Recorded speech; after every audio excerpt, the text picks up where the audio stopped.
கன்னி ராசி அன்பர்களே, கன்னி ராசி அப்படிங்கிறது ஒரு ஈர்ப்புடைய ராசி அப்படின்னு சொல்லுவாங்க. எல்லா வருடங்களிலும் மேன்மையான சில மக்கள்கள் இருக்காங்க அப்படின்னா, இந்த கன்னி ராசிக்காரர்கள் அவர் கூட இருக்காங்க அப்படின்னு அர்த்தம்.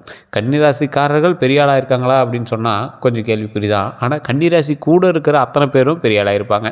இதில் என்ன ஒரு ட்ராபேக் அப்படின்னா, இவங்களால் உருவான சில பெரிய ஆட்கள் இவங்கள அவ்வளோவா பக்கத்துலேயே அணுக விட மாட்டாங்க. கொஞ்சம் அப்படியே தள்ளி வச்சுருப்பாங்க. இவங்கள எவ்வளோ மேலே ஏறினாலும் இவங்களால தான் மேலே ஏறினாங்க அப்படிங்கிற ஒரு நன்றி கடன் அவங்ககிட்ட இருக்காது. இந்த மாதிரி நிறைய விஷயங்கள்னால இவங்க மன ரீதியாகவும் பாதிக்கப்பட்டிருப்பாங்க.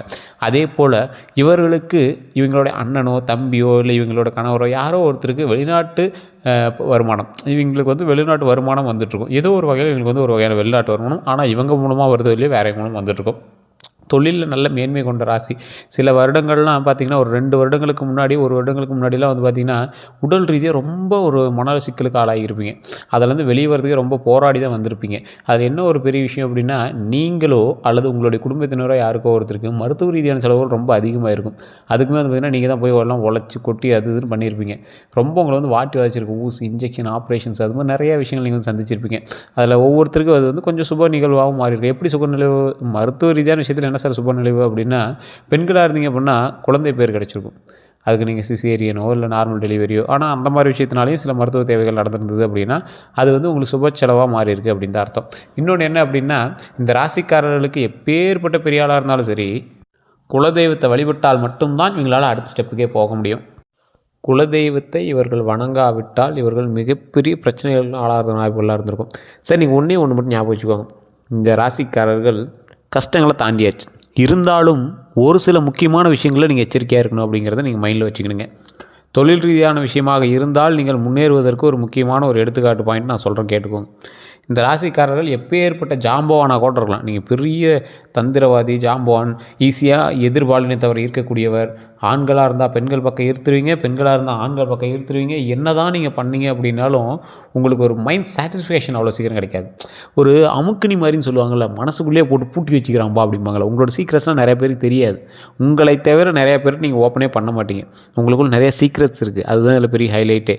அந்த சீக்ரெட்ஸ் நீங்கள் என்ன பண்ணாலும் நீங்கள் வெளியே சொல்ல முடியும். அது தெரிஞ்சு அப்படின்னா நிறைய பேருக்கு உங்கள் மேலே கோபம் வரும், நிறைய டென்ஷன் ஆகும், அதனால் சில பிரச்சனைகள் வரும். அப்படிங்கிறதுனால நீங்கள் நிறைய விஷயங்கள் வெளியே சொல்லாமல் இருக்கீங்க. இந்த ராசிக்காரர்கள் எப்பேற்பட்ட ராசிக்காரர்கள் தெரியுமா? கன்னி ராசி அப்படின்னா நிறைய பேரை வளர்த்து விட்ட ராசி. நிறைய பேரை வளர்த்து விட்டது மட்டும் இல்லாமல் நிறைய துரோகங்களை சந்தித்த ராசி. துரோகங்களை சந்தித்தது மட்டும் இல்லாமல் என்ன பண்ணாலும் எவ்வளோ பெரிய சிக்கலாக இருந்தாலும் சரி, அந்த சிக்கல்லேருந்து வெளியே வரணும் அப்படின்னா இந்த ராசிக்காரர்கள் கொஞ்சம் பொறுமையாக எந்த விஷயத்தையும் ஹேண்டில் பண்ணாங்க அப்படின்னா ஆட்டோமேட்டிக்காக அந்த சிக்கல்லேருந்து வெளியே வந்துடுவாங்க. தொழிலில் நல்ல ஒரு முன்னேற்றம், மகிழ்ச்சியான ஒரு விஷயம் நடக்குது அப்படின்னா இந்த ராசிக்காரர்கள் அதுக்காக நீங்கள் பெரிய விஷயங்கள்லாம் ஸ்பெண்ட் பண்ணுவாங்க. அதாவது ஒரு மகிழ்ச்சியான ஒரு விஷயம், சார் இந்த விஷயம் கொஞ்சம் நல்ல விஷயமாக தான் நடக்க போகுது, அதுக்கு சின்ன விஷயமா இருந்தாலும் சரி, பெரிய விஷயமா இருந்தாலும் சரி, அதுக்கு அதிகமாக மெனக்கிடுவீங்க, நிறைய பணம் போடுவீங்க. உங்களுக்கு மகிழ்ச்சிக்காக நிறைய செலவு பண்ணக்கூடிய ராசி.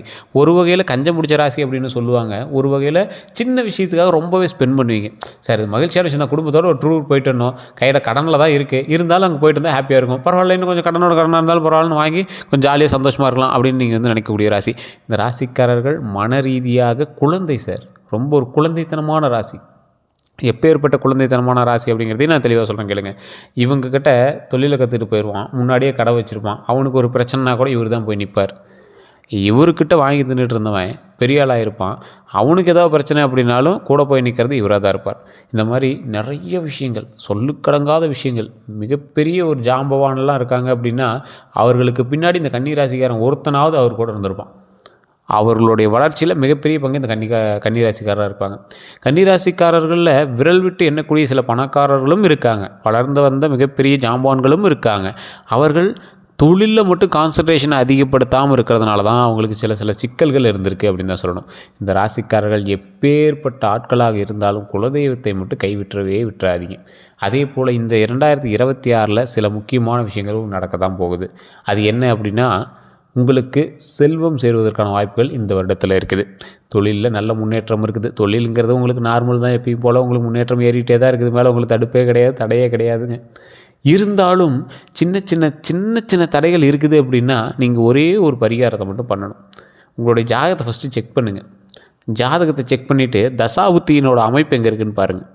தசாபுத்தியினோட அமைப்பில் குருவினுடைய பார்வை எங்கே இருக்குதுன்னு பாருங்கள். சார் இது லோக்கல் ஜாதகத்திட்ட பார்க்குறோம், இல்லை சார் எனக்கு அது சாட்டிஸ்ஃபேக்ஷன் ஆகலை அப்படிங்கிற பட்சத்தில் மட்டும் கீழே நான் டிஸ்கிரிப்ஷனில் நம்பர் கொடுக்குறேன்.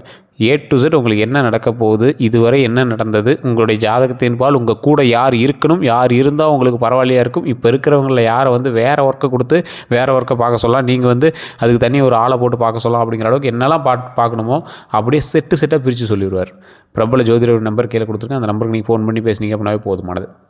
இந்த ராசிக்காரர்களுக்கு இன்னொரு ஹைலைட்டான மேட்டர் நான் சொல்லிடுறேனே. இந்த ராசிக்காரங்க தற்போதைய நிலைமையில் தொழிலுக்கு நல்லா தான் இருக்குது.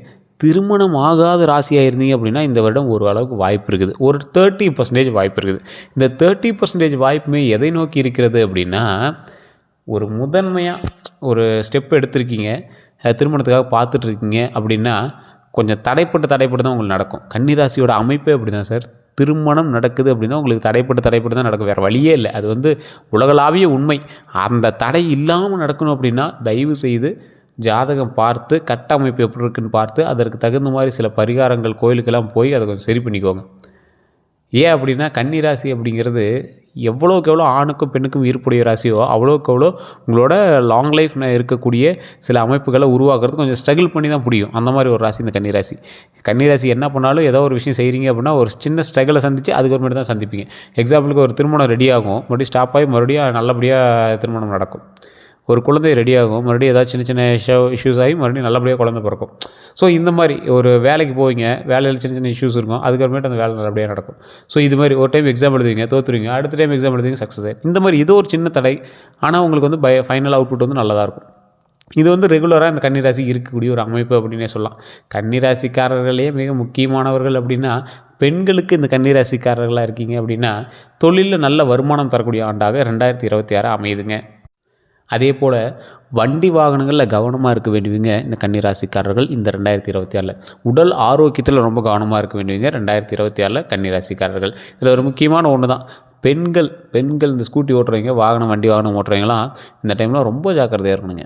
எப்படி அப்படின்னா ரெக்கை கட்டி பறக்க போகிறோம் அப்படின்லாம் சொல்லுவாங்கள்ல, சிறகடித்து பறக்க போகிறோம் அப்படிங்கிற மாதிரி. அது மாதிரி ஸ்டண்ட்டோ இல்லை ஹெல்மெட் போடாமல் ஓட்டுறதோ, 3 பேர் உட்கார வச்சுட்டு ஓட்டுறதோ, அரசுக்கு புறம்பாக நீங்கள் செயல்படக்கூடிய எல்லா விஷயத்துலையும் மாட்டுவீங்க.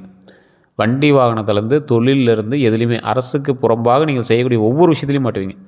கன்னிராசிக்காரர்கள் டேக்ஸ் கட்டாமல் தான் டேக்ஸ் கட்டுங்க, ஐடி ஃபைல் பண்ணாமல் தான் ஐடி ஃபைல் பண்ணுங்கள், பேன் கார்டுக்கு சரியாக இருக்கான்னு பாருங்கள். எந்த ஒரு விஷயத்தில் வந்து கவர்மெண்ட்டை நீங்கள் ஏமாத்திரதான் நினச்சிட்டு போட்டீங்களோ அந்த விஷயத்தில் எல்லாத்தையுமே இந்த இயர் மாட்டுவீங்க. ஸோ அந்த விஷயத்தை கொஞ்சம் சரி பண்ணி ஜாக்கிரதையாக பார்த்துக்கிறது ரொம்பவே நல்லது. டாக்குமெண்ட் ரீதியான விஷயங்கள் எல்லாம் சரியாக இருக்கான்னு பார்த்துக்கோங்க. உங்களோட கிரையமோ பத்திரமோ ஏதோ ஒன்று அதில் சரியாக இல்லை அப்படின்னா அதுலேயும் நீங்கள் வந்து இஷ்யூஸில் மாட்டுறதுக்கான வாய்ப்புகள் ரொம்பவே அதிகம் அப்படின்னு தான் சொல்லணும். அதே போல் இந்த ராசிக்காரர்கள் எதை முன்னோக்கி நீங்கள் செய்கிறீர்களோ அந்த விஷயத்தில் ரொம்ப ஹைலைட்டாக நீங்கள் ஏதாவது ஒரு விஷயத்தை வந்து முன்னேக்கி செஞ்சிட்ருக்கீங்கன்னு வச்சுக்கோங்களேன், அந்த விஷயத்தில் ரொம்ப ஹைலைட்டான ஒரு விஷயமாக நீங்கள் பார்க்குறீங்கள. ஒரு எக்ஸாம்பிளுக்கு நீங்கள் தொழில் பண்ணிகிட்ருப்பீங்க, அதில் ஏதோ ஒரு பார்ட்டை மட்டும் நீங்கள் ரொம்ப கவனம் செலுத்திட்டுருப்பீங்க, ஒரு பார்ட்டை ஃப்ரீயாக விட்டுருப்பீங்க. ஒரு 2 தொழில் பண்ணிட்டுருக்கீங்க, அது ஒரு இதுக்கு மட்டும் ரொம்ப அதிகமாக ஸ்பெண்ட் பண்ணியிருப்பீங்களே. அப்படி பார்க்காம சின்னதாக ஒரு தொழில் பண்ணிகிட்ருக்கக்கூடிய அந்த தொழிலுக்கும் கொஞ்சம் கவனம் செலுத்தினீங்க அப்படின்னா 2ஐயும் உங்களோட கண் போல் பார்த்தீங்க அப்படின்னா இந்த ஆண்டு உங்களுக்கு சிறப்பான அவுட்புட் இருக்குது தொழிலில். திருமணத்துக்கு சவாலாக இருந்தது எல்லாமே கொஞ்சம் சரியாகும்.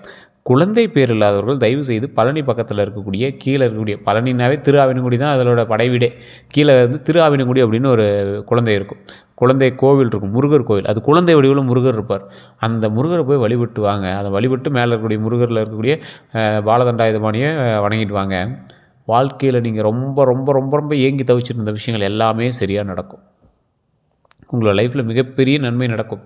நீங்களே வந்து சொல்லிங்க, சார் இப்படி ஒரு வைப் அங்கே இருக்குன்னு நான் தெரியாமல் விட்டேன் சார் அப்படிம்பிங்க. ஸோ பின்னாடி அந்த நாகலிங்க பூலாம் இருக்கும், அந்த மரம், அங்கெல்லாம் தொட்டு வணங்கிட்டு வாங்க. ரொம்ப நல்லதுங்க. அந்த கோயிலோட தலைவிருட்சம் அப்படின்னு சொல்லுவாங்க. அந்த கீழே இருக்கக்கூடிய முருகர் கோயில் வணங்கி வரும்போது, திரு ஆவினங்குடியை வணங்கி வரும்போது, சுற்றி வரும்போது அந்த கோயிலுக்குள்ளேயே பின்னாடி நாகலிங்க பூ இருக்கும், அந்த மரம் இருக்கும், தொட்டு வணங்கிட்டு வாங்க. ரொம்ப நல்லது. அதே போல் இந்த ராசிக்காரர்கள் குழந்தைகளுக்கோ அல்லது பெண்களுக்கோ அல்லது முதியவர்களுக்கோ உணவளிங்க. அன்னாதாசிரமத்துக்கெலாம் போனீங்க, இல்லை கருணை இல்லத்துலாம் போகிறீங்க அப்படின்னா அங்கெல்லாம் போயிட்டு உணவளிங்க. இல்லை சார் அங்கே அவ்வளோ தூரம்லாம் போக முடியல அப்படிங்கிறவங்க லோக்கலில் இருக்க ஒரு 10 பேருக்கு சாப்பாடு போடுங்க. அதை விட மிகப்பெரிய புண்ணியம் என்ன இருக்க போகுது? மிகப்பெரிய புண்ணியம் நடக்குங்க. உங்களுடைய பாவங்கள் நிவர்த்தி ஆவதற்கு உணவளித்தே ஆகணும். பெரியவர்கள் சின்னவங்க எல்லாத்துக்கும் உணவு கொடுங்க. அதன் மூலமாக பல நன்மைகள் நடக்கும், தொழில் முன்னேற்றம் நடக்கும், கல்வி மேன்மைப்படும், திருமணம் நடக்கும், குழந்தை இல்லாதவங்களுக்கு குழந்தை பேர் கிடைக்கும், நிறைய நன்மைகள் நீங்கள் உணவளிப்பதனால் நடக்குது. அப்படிங்கிறதுனால ஒரு 10 பேத்துக்காவது இல்லைனா ஒரு 5 பேத்துக்காவது தயிர் சோறோ, இப்போ லெமன் சோறோ, தக்காளி சோறோ ஏதோ ஒரு குண்டாவில் செஞ்சு அதில் நீங்கள் ஒரு 10 பேத்துக்கு கொடுங்க. என்ன ஆயிருது, வீட்டில் செய்யக்கூடியதில் ஒரு 5 பேர் சேர்த்து செய்யுங்க, அவ்வளோதான். செஞ்சு ஒரு நாள், வாரத்தில் ஒரு நாள் அல்லது மாதத்தில் ஒரு நாள் கண்டிப்பாக ஒரு கோவிலில் போய் நீங்கள் கொடுங்க. உங்களோட அவுட்புட்டை அடுத்த ஒரு நாள்லேயே உங்களுக்கு தெரிய ஆரம்பிக்கும். இது நிறைய பேருக்கு தெரியறதில்ல. கன்னி ராசிக்காரர்கள் இது பண்ணி பாருங்கள், உங்களுக்கு மிகப்பெரிய அவுட்புட்டாக கிடைக்கும். இந்த ராசிக்காரர்கள் கண்டிப்பாக செய்யுங்க. வேறு ஏதாவது கருத்துக்கள் இருந்தால் மறக்காமல் கமெண்ட் செக்ஷனில் பதிவிடுங்க. எல்லோருக்கும் நன்றி நண்பர்களே.